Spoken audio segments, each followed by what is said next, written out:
咧就嚟到一架單層巴士上邊，咁呢個咧咇咇咇咇咇咇，究竟係咩事咧？咁啊，因為前邊有啲車阻住。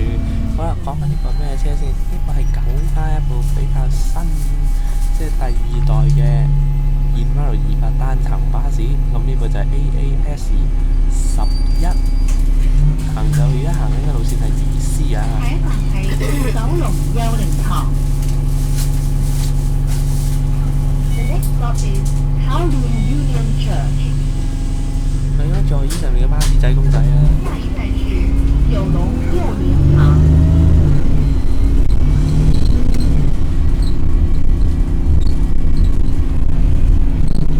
大家想聽下隻引擎聲啊？就其實同第一代嘅九巴228就冇乜分別啫，大細都冇乜分別，但係不過最大嘅就係咧單門同雙門啊。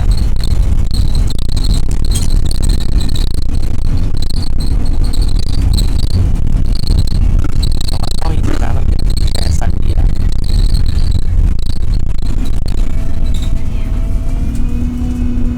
單門雙門之後，另外一個分別就係橙牌。係啦，橙牌係啦，同埋一個即係日本同埋佢我擺嗰啲座位，但係其實其餘差嘅就冇乜大分別。咁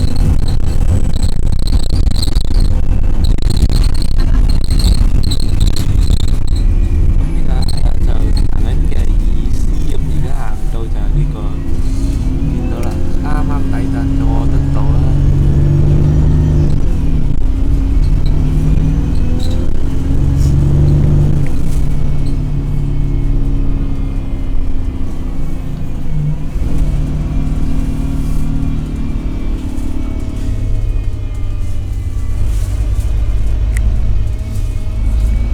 座椅同巴士仔公仔。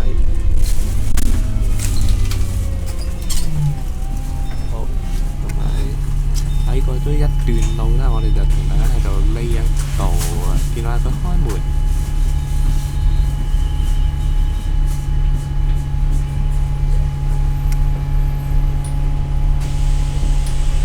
好啦，咁我哋就睇到呢個